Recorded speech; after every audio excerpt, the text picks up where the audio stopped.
who have dreams, and they're carrying the aspirations of their parents and their grandparents.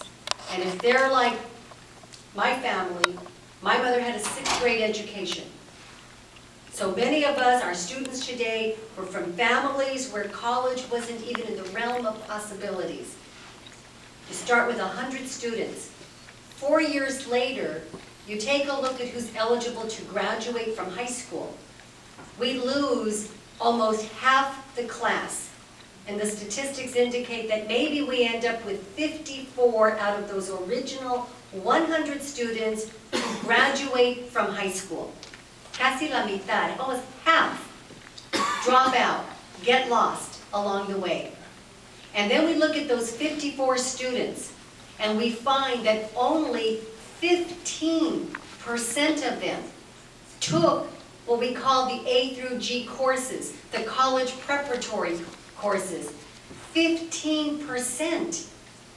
And when we look at what happens on who goes on to the University of California, one of the most prestigious institutions of higher education in the world, out of the original 100 Latino students, 2, only 2 out of the 100 end up being admitted to a University of California campus.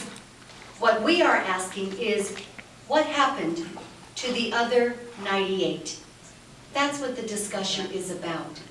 And we know that education is the path to the American dream. We know that education is the great equalizer. We know that education is the civil rights issue of our time. And we can go as far back as Brown versus Board of Education, Mendes versus Westminster, which prefaced Brown versus Board. We look at 2008 California, and we continue to find the intense segregation and a racial achievement gap, an opportunity gap as well. In particular, because we're here in Watsonville, I think it's important, and I'm really pleased and looking forward to the discussion about migrant education. I serve on education in the Senate. I serve on the Budget Committee. I will tell you that California has been shameful.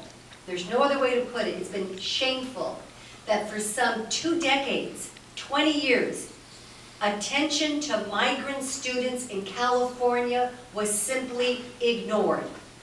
California had a mandate, failed to live up to it, to provide for an assessment and plan for the education of migrant students in California. For some 20 years, just ignored.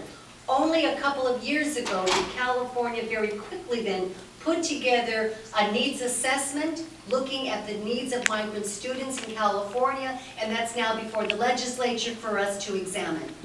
So make no doubt about it, we have a long way to go, but this conversation in Watsonville is a critical part of the discussion.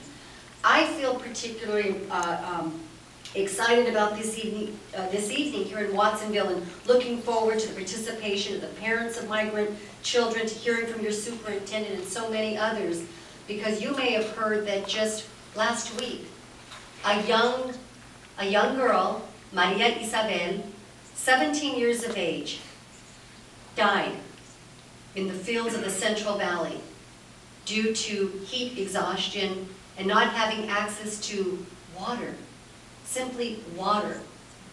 That is part of the law in California. You provide water and you provide shade. Both the Assemblywoman Caballero and myself stood yesterday in front of the state capitol with many farm workers and many legislators demanding accountability from our state to say no. I mean, this is wrong. We are demanding justice. And the thing that really, I think, was so compelling was Maria Isabel, 17 years of age, perished because the contractor didn't bring water to her, something we just take for granted. We ask, and here it is. She didn't have this. 17 years old. And we thought about it, the Assemblywoman, myself, and others. Most 17-year-olds, they're in school. They're dreaming. of a life, of a career, of an opportunity. And yet here was a student that, quite frankly, the Department of Education didn't even have her name on the radar screen.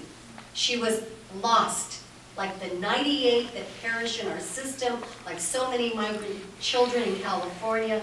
So we in the Latino Caucus are committed to really closing that gap, to restoring equity and fairness and an American dream that is for all of us, regardless of race or skin color or national origin. The American dream is what we want for all.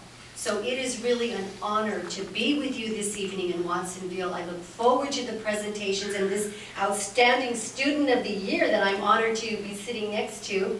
Thank you so very much for your commitment to the most significant, I believe, of all civil rights, and that is education. Because we know it is the axis, the key, the path to the American dream. So thank you so much, and I look forward to continuing working with your representative in Sacramento, Assemblywoman Caballero, who is really a stellar leader in the fight to raise the profile of the needs of migrant students, the needs of Latino students, the needs of poor students, really the needs of all of California students. So thank you so very much.